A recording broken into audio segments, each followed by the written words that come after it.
ما فعلوه إلا قليل منهم ولو أنهم فعلوا ما يوعظون به لكان خيرا لهم وأشد تثبيتا وإذا لآتيناهم من لدنا أجرا عظيما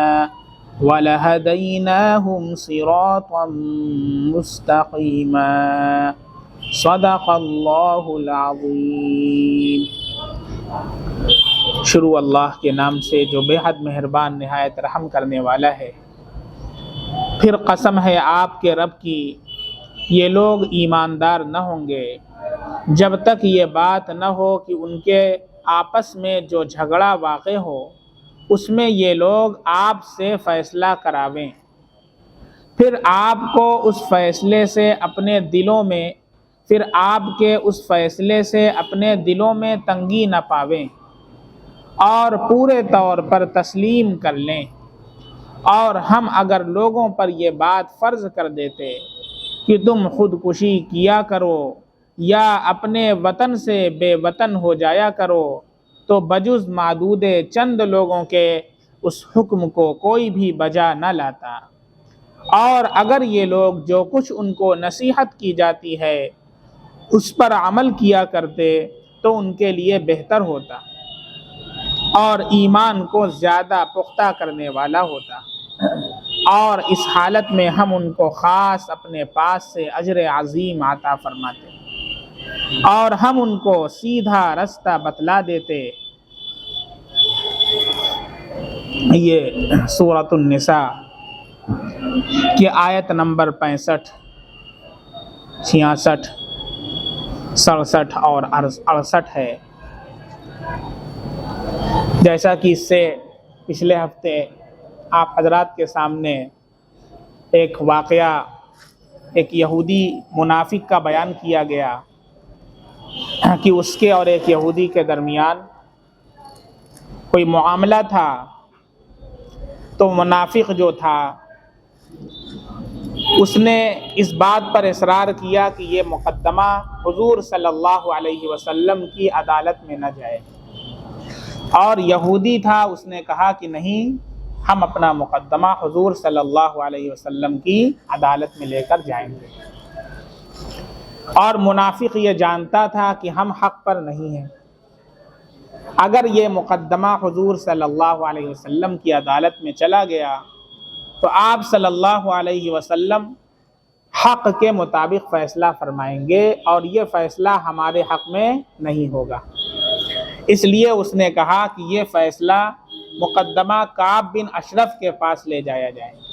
کعب بن اشرف یہودی تھا، یہودیوں کے سردار، تو اس نے کہا کہ یہ فیصلہ ان کے پاس جائے، کعب بن اشرف کے پاس، لیکن رسول اللہ صلی اللہ علیہ وسلم کے پاس نہ لے جایا جائے۔ لیکن یہودی اپنے بات پر اصرار کرتا رہا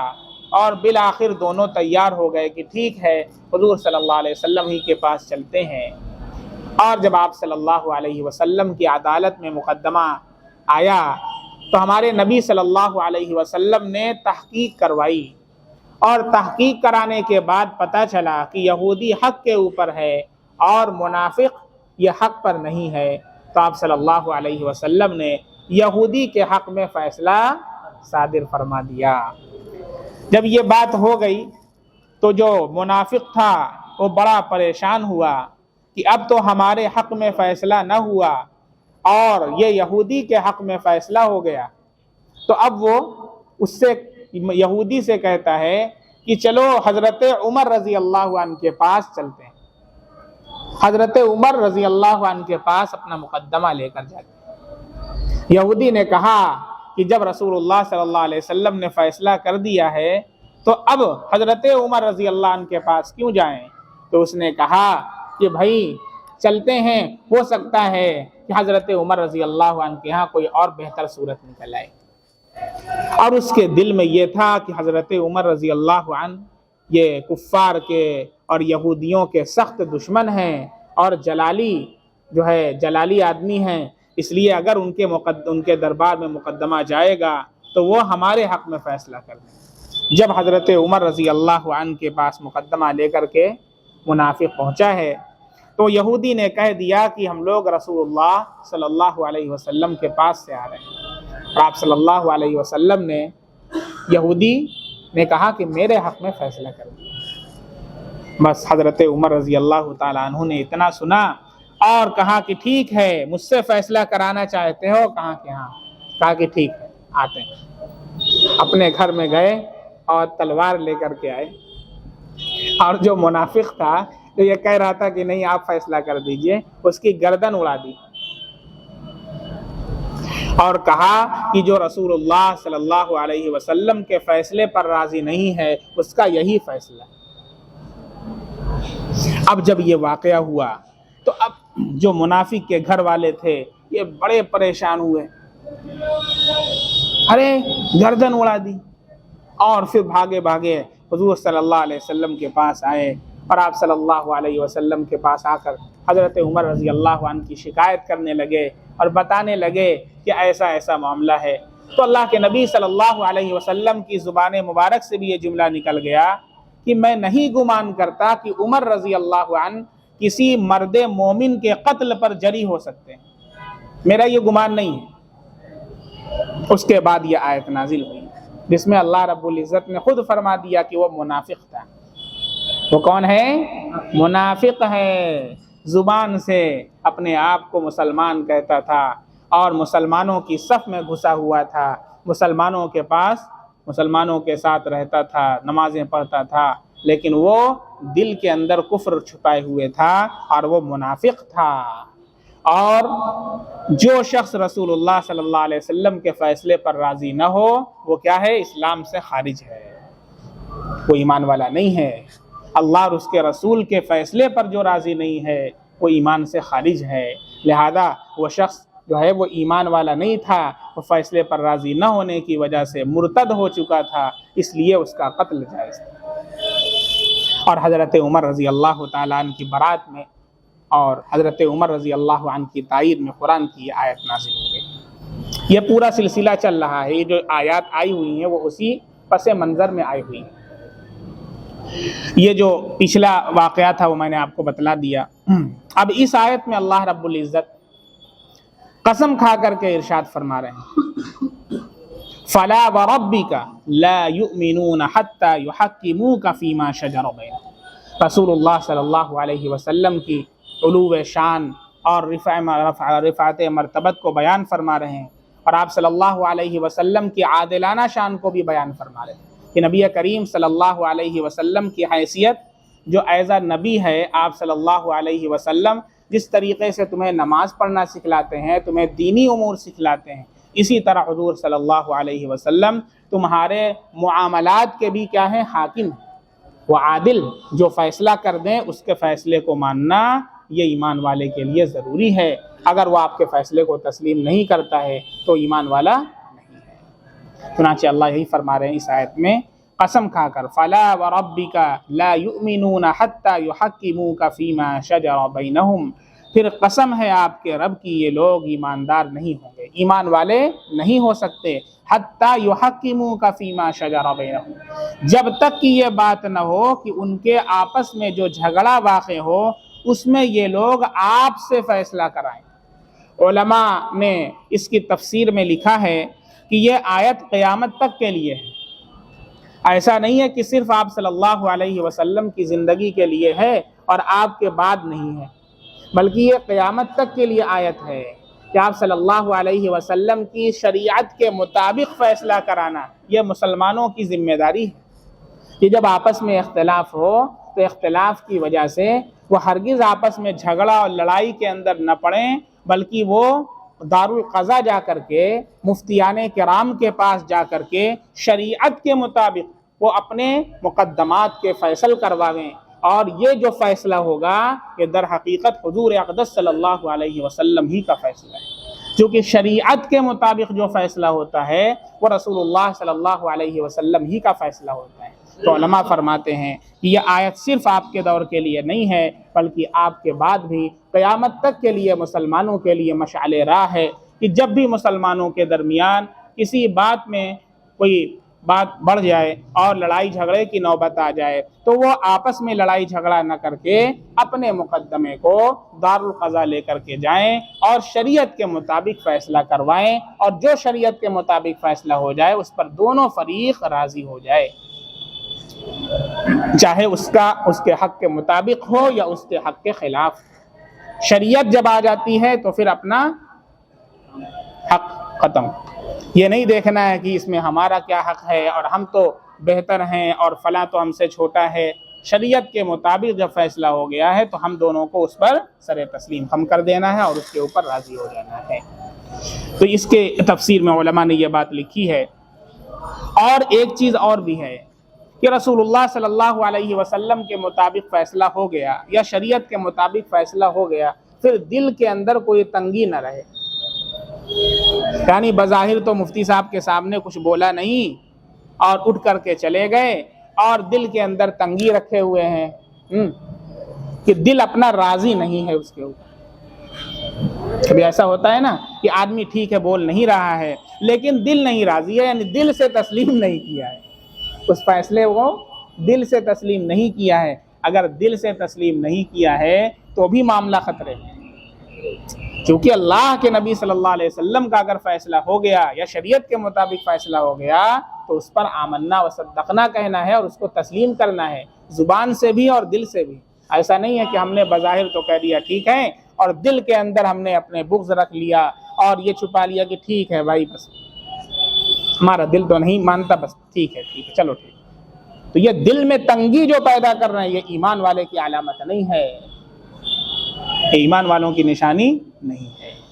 تو دل کے اندر یہ جھول نہیں ہونا چاہیے۔ اور اسی طریقے سے ایک مسئلہ یہ بھی لکھا ہوا ہے کہ رسول اللہ صلی اللہ علیہ وسلم نے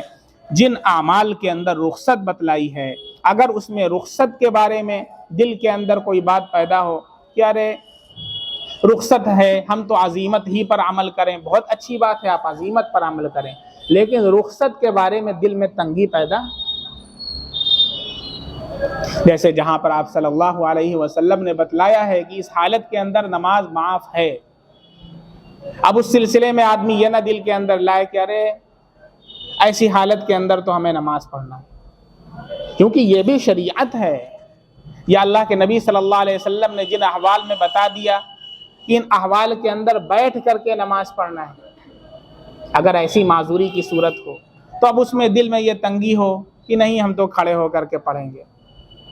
نہیں، یہ بھی اللہ کے نبی کا فیصلہ ہے، یہ بھی شریعت کا فیصلہ ہے، اس میں دل کے اندر تنگی نہیں پیدا کرنا ہے، کہ شریعت کی طرف سے رخصت ہے۔ ہاں آپ عزیمت کے اوپر عمل کرنا چاہیں تو آپ عزیمت کے اوپر عمل کریں، لیکن دل کے اندر کوئی تنگی اللہ اور اس کے رسول کے حکم کے بارے میں نہیں پیدا کرنا چاہیے، ورنہ یہ چیز ایمان کی نشانی کے خلاف ہے۔ یہ ساری باتیں علماء نے تفسیر کے اندر لکھی ہیں۔ چنانچہ کچھ مسائل بھی یہاں پر بیان فرمائے ہیں مفسرین کرام نے کہ رسول اللہ صلی اللہ علیہ وسلم کی شریعت کا جو فیصلہ ہے وہ خود آپ صلی اللہ علیہ وسلم کا فیصلہ اللہ کا فیصلہ ہے، اور آپ صلی اللہ علیہ وسلم کے فیصلے کے بعد اگر کوئی اس کو تسلیم نہ کرے تو وہ اسلام سے خارج ہو جاتا ہے، سب سے پہلی چیز۔ چنانچہ حضرت فاروق اعظم رضی اللہ تعالیٰ عنہ نے جو قتل کیا تھا وہ اسی وجہ سے کہ وہ اسلام سے خارج ہو چکا تھا۔ جو منافق اپنے آپ کو مسلمان کہتا تھا وہ آپ کے فیصلے کو تسلیم نہ کرنے کی وجہ سے اسلام سے خارج ہو چکا تھا، اس وجہ سے اس کو قتل کر دیا، اور اسلامی ریاست میں مرتد کی جو سزا ہے وہ قتل ہے۔ اسی طریقے سے ہر مسلمان کا یہ فرض ہے کہ جب بھی کسی مسئلے میں باہم کوئی اختلاف ہو جائے تو باہم نہ جھگڑے، بلکہ وہ رسول اللہ صلی اللہ علیہ وسلم کی طرف اور آپ صلی اللہ علیہ وسلم کے بعد آپ کے جو نائبین ہیں علماء اور فقہا ان کی طرف رجوع کرے، آپس میں لڑائی جھگڑا نہ کرے۔ تیسرا مسئلہ یہ معلوم ہوا کہ جو کام حضرت صلی اللہ علیہ وسلم سے قولاً یا عملاً ثابت ہو اس کے کرنے سے دل کے اندر تنگی محسوس نہ کرے۔ جب آپ صلی اللہ علیہ وسلم سے وہ عمل ثابت ہے، جیسا کہ اخیر ایام کے اندر رسول اللہ صلی اللہ علیہ وسلم سے جب آپ کھڑے ہونے پر قادر نہیں تھے تو آپ صلی اللہ علیہ وسلم سے بیٹھ کر کے نماز پڑھنا ثابت ہے۔ لہذا اگر کسی کی یہ حالت ہو جائے کہ وہ قیام کے اوپر قادر نہ ہو اور بیٹھ کر کے وہ نماز پڑھے تو اس میں دل میں تنگی محسوس نہ کرے کہ ارے ہم تو بیٹھ کر کے نماز پڑھ رہے ہیں،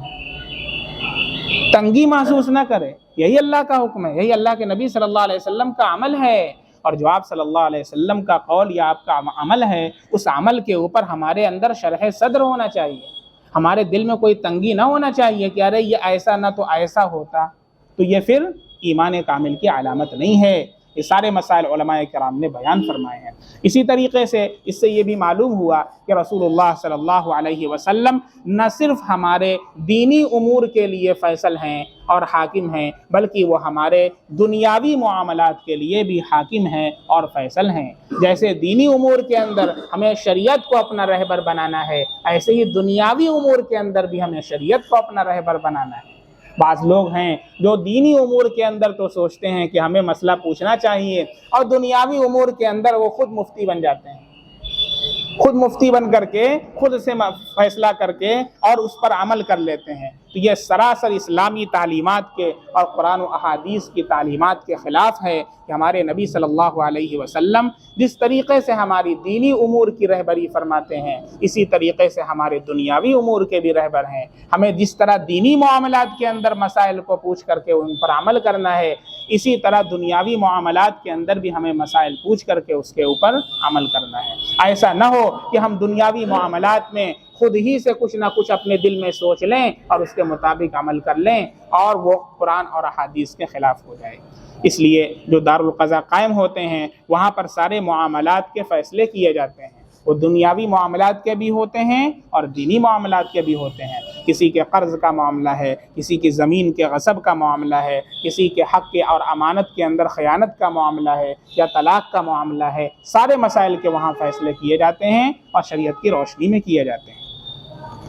تو یہ اللہ کے نبی صلی اللہ علیہ وسلم کے علو شان کا ذکر ہے۔ فرماتے ہیں پھر قسم ہے آپ کی، آپ کے رب کی، یہ لوگ ایماندار نہ ہوں گے جب تک یہ بات نہ ہو کہ ان کے آپس میں جو جھگڑا واقع ہو اس میں یہ لوگ آپ سے فیصلہ کراویں، فی ثم لا یجدوا فی انفسہم، پھر آپ کے اس فیصلے سے اپنے دلوں میں کوئی تنگی محسوس نہ کریں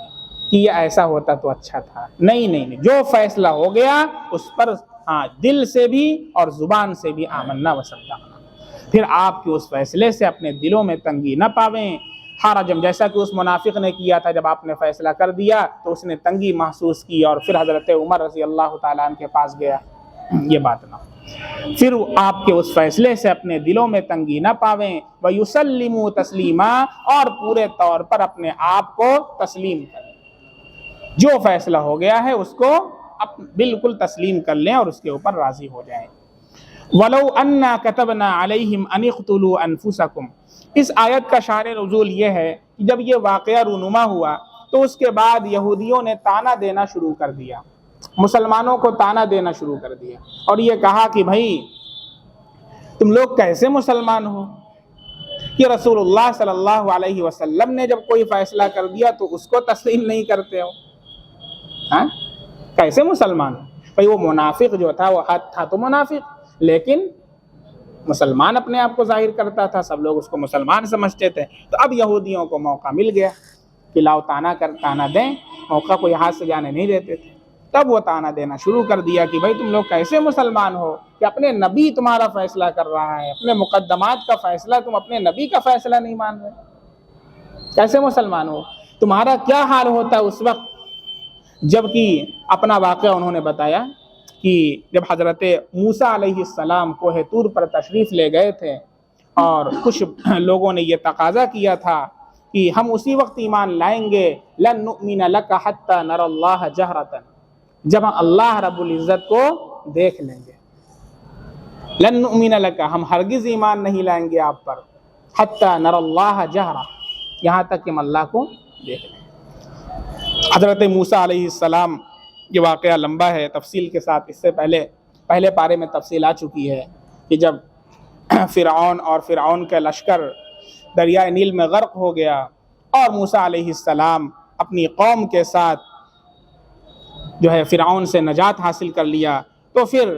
موسیٰ علیہ السلام کی قوم نے موسیٰ علیہ السلام سے کہا کہ اب اللہ تعالیٰ سے ہمارے لیے دعا کیجئے کہ اب ہمارے لیے کوئی حکم نازل فرما دے، کوئی کتاب دے، کوئی حکم دے، کوئی احکام نازل فرمائے، تاکہ اب ہم لوگ اس کے اوپر عمل کریں۔ چونکہ اب ہم لوگ مطمئن ہو گئے، ہمیں فرعون کا کوئی ڈر نہیں ہے، فرعون جو تھا ہمارا سب سے بڑا دشمن تھا، ظالم تھا، اس کا خاتمہ ہو چکا ہے۔ تو پھر حضرت موسیٰ علیہ السلام نے اللہ سے دعا فرمائی، اور اللہ رب العزت نے موسیٰ علیہ السلام کو توریت عطا فرمائی۔ اب جب موسیٰ علیہ السلام توریت لے کر کے آئے تو اب یہودی کہتے ہیں کہ ہم کیسے مان لیں کہ یہ اللہ تعالیٰ نے دیا، ہم کیسے مان لیں؟ تو موسیٰ علیہ السلام نے کہا بھائی میں نبی ہوں، میں کہہ رہا ہوں اللہ نے دیا، کہ ہم کیسے مان لیں؟ تب کہنا اللہ تعالیٰ ہم سے کہیں کہ ہم نے دیا ہے تو ہم مانیں۔ یہ سب پہلے بارے میں ہے، پوری تفصیل اس کی۔ تو موسیٰ علیہ السلام نے اللہ تعالیٰ سے درخواست کی، اللہ تعالیٰ نے کہا ٹھیک ہے، اللہ تعالیٰ نے کہا ٹھیک ہے بھائی ایسا کرو، سارے لوگ تو آ نہیں سکتے، کچھ لوگوں کو منتخب کر کے لے کر کے آؤ۔ تو موسیٰ علیہ السلام نے 70 لوگوں کو منتخب کیا، ہر قبیلے میں سے ایک ایک آدمی لیا، جو سردار تھے، جو بڑے کہلاتے تھے ان کو لے لیا، اور ان کو لے کر کے کوہ طور پر گئے۔ کوہ طور پر اللہ رب العزت نے یہ آواز آئی، اور اللہ نے کہا کہ بھائی میں نے یہ قرآن نازل کیا، میں نے یہ توریت دی ہے، تم لوگ اس کے اوپر ایمان لاؤ۔ تو ان کو صرف آواز سنائی دی، تب اس کے اوپر اعتراض کیا کہ ہم کیسے مانیں کہ اللہ تعالیٰ کی آواز ہے، ہم کیسے مانیں؟ پتہ نہیں کون پیچھے سے بول رہا ہے، لن نؤمن لک حتی نری اللہ جہرا، ہم آپ پر ہرگز ایمان نہیں لائیں گے یہاں تک کہ ہم اللہ کو دیکھ لیں۔ یہ انہوں نے، اللہ ہمارے سامنے آئے، سامنے آ کر کے کہے ہم نے دیا تو ہم مانیں گے کہ ایسے ہی مان لیں؟ پتہ نہیں کون پیچھے سے بول رہا ہے۔ جب یہ انہوں نے کہا ہے، پھر اللہ رب العزت کا جلال جو ہے وہ اپنے شباب پر آتا ہے، فَأَخَذَتْكُمُ الصَّاعِقَةُ، صاعقہ آسمانی ایک نازل ہوتی ہے، اور سارے کے سارے وہیں ہلاک ہو جاتے ہیں، وہیں ڈھیر ہو جاتے ہیں۔ اب سب مر گئے۔ موسیٰ علیہ السلام بہت پریشان، کب ہم جائیں گے قوم کو کیا جواب دیں گے؟ ویسے ہی سب پریشان کیے ہوئے ہیں، ابھی جائیں گے تو کیا جواب دیں گے؟ بڑا پریشان۔ اللہ سے دعا کی کہ اللہ ان لوگوں کو زندہ کر دیا۔ موسیٰ علیہ السلام کی دعا اللہ نے قبول فرمائی اور ان لوگوں کو زندہ کر دیا۔ اب وہ لوگ زندہ ہوئے، زندہ ہو کر کے نیچے آئے، نیچے جب آئے پھر موسیٰ علیہ السلام نے توریت دی، پھر کہہ رہے ہیں کہ نہیں ہم عمل نہیں کریں، یعنی ابھی سب کچھ ہو چکا ہے پھر انکار کر رہے ہیں۔ پھر اللہ رب العزت نے کوہ طور کو ان کے اوپر یوں مسلط کر دیا، جیسے یہ چھت آپ کو نظر آ رہی ہے، ایسے طور کا پہاڑ ایسے مسلط ہو گیا۔ لو توریت پر عمل کر رہے ہو کہ ہم گرائیں؟ تو کہاں عمل کر رہے ہیں۔ اتنی خبیث قوم ہے یہودی، کوئی دنیا میں اتنی خبیث کوئی قوم نہیں جتنا یہودی قوم ہے۔ نواں پارہ آئے گا وہاں پر بھی ان کی خباثتوں کا ذکر ملے گا، پورے قرآن میں ان کا ذکر ہے۔ اور یہ بھی ہوا کہ جب موسیٰ علیہ السلام کوہ طور پر گئے تھے توریت لینے کے لیے، تو وہاں پر جو یہودی تھے انہوں نے بچھڑے کو معبود بنا لیا اور بچھڑے کی پوجا شروع کر دیا۔ جب موسیٰ علیہ السلام واپس آئے تو انہوں نے دیکھا کہ وہ لوگ پوجا کر رہے ہیں، تو آپ نے بہت زیادہ جو ہے اس کے اوپر نکیر فرمائی، حتیٰ کہ اپنے بھائی کو جو ہے اپنی داڑھی پکڑا اور ان کی پٹائی بھی کیا، اور پھر اللہ رب العزت سے کہا کہ اللہ تعالیٰ ان لوگوں کو معاف کر دیجئے۔ اللہ تعالیٰ نے حکم نازل فرمایا، یہ تو بہت بڑا جرم ہے، مورتی پوجا یہ تو بہت بڑا جرم ہے، یہ ایسے معاف نہیں ہوگا۔ اس کے لیے معافی کی یہی شکل ہے کہ بعض کو قتل کریں۔ جنہوں نے بھی یہ کام کیا ہے وہ قتل کیے جائیں، تب جا کر کے ان کی معافی اور توبہ قبول ہوگی۔ چنانچہ 70,000 لوگوں کو قتل کیا گیا، 70,000 لوگوں کو قتل کیا گیا، تب جا کر کے ان کی توبہ قبول ہوئی۔ تو یہ اسی واقعے کا حوالہ دے رہے ہیں۔ جب یہ واقعہ ہوا کہ رسول اللہ صلی اللہ علیہ وسلم کا فیصلہ ایک منافق جو تھا اس نے نہیں مانا، اور حضرت عمر رضی اللہ عنہ کے پاس گیا، اور حضرت عمر رضی اللہ تعالیٰ عنہ نے تلوار سے اس کا سر تن سے جدا کر دیا، تو اب یہودیوں کو موقع ہاتھ آیا اور انہوں نے تانا دینا شروع کیا کہ تم کیسے مسلمان اپنے نبی کی بات پر عمل نہیں کرتے ہیں، اپنا پاسٹ نہیں دیکھ رہے ہیں کہ ہم کیا کرتے تھے، کہیں کہ اگر تمہاری حالت کیا ہوتی، تمہارے ساتھ کیا ہوتا کہ اگر تمہارے پاس بھی وہ حکم آتا جو ہمارے پاس آیا تھا۔ کون حکم آیا تھا؟ کہ ہم لوگوں کو قتل کیا گیا تھا، ہم لوگوں کے بارے میں یہ حکم آیا تھا کہ اسی وقت توبہ قبول ہوگی کہ جب کہ جنہوں نے بچڑے کی پوجا کی انہیں قتل نہ کیا جائے، چنانچہ سب کے سب کو قتل کیا گیا تھا، تب جا کر کے ہماری توبہ قبول ہوئی تھی۔ تمہارا کیا حال ہوتا اگر تمہارے پاس یہ حکم آتا؟ تم رسول اللہ صلی اللہ علیہ وسلم کے فیصلے کو تسلیم نہیں کر رہے ہو، اتنا کام تم سے نہیں ہو پا رہا۔ تو اللہ رب العزت نے اس کے جواب میں یہ آیت نازل فرمائی جو آپ کے سامنے پڑھی جا رہی ہے۔ وَلَوْ أَنَّا كَتَبْنَا عَلَيْهِمْ أَنِ اقْتُلُوا أَنفُسَكُمْ أَوِ اخْرُجُوا مِنْ دِيَارِكُمْ مَا فَعَلُوهُ إِلَّا قَلِيلٌ مِّنْهُمْ وَلَوْ أَنَّهُمْ فَعَلُوا مَا يُوعَظُونَ بِهِ لَكَانَ خَيْرًا لَهُمْ وَأَشَدَّ تَثْبِيتًا۔ اور ہم اگر ان لوگوں پر اور اگر ہم لوگوں پر یہ بات فرض کر دیتے کہ تم اپنے آپ کو قتل کرو یا اپنے گھروں سے نکل جاؤ، بے وطن ہو جاؤ، ما فعلوه الا قلیل منہم، تو بجز معدود چند لوگوں کے اس حکم کو کوئی بھی بجا نہ لاتا۔ ولو انہم فعلوا، اور اگر یہ لوگ جو کچھ ان کو نصیحت کی جاتی ہے اس پر عمل کیا کرتے تو ان کے لیے بہتر ہوتا اور ایمان کو زیادہ پختہ کرنے والا ہوتا۔ اللہ تعالیٰ فرما رہے ہیں کہ اگر ہم یہ حکم کر دیتے کہ اپنے آپ کو قتل کرو، جیسا کہ موسیٰ علیہ السلام کی امت کو حکم دیا تھا، اور یہ حکم کر دیتے کہ اپنے گھروں کو چھوڑ کر کے بے وطن ہو جاؤ، اپنے گھروں سے نکل جاؤ اور اپنے ملک کو چھوڑ دو، تو بجز چند لوگوں کے کوئی عمل نہ کرتا، صرف وہ عمل کرتے جو کامل ایمان والے۔ کیا مطلب؟ کہ جو لوگ ایمان والے ہی نہیں ہیں، جن کے دلوں میں نفاق ہے اور اپنے آپ کو کہتے ہیں کہ ہم ایمان والے ہیں، وہ ایمان والے در حقیقت ایمان والے ہی نہیں ہیں، تو ان کو لے کر اعتراض کرنے کا کیا مطلب؟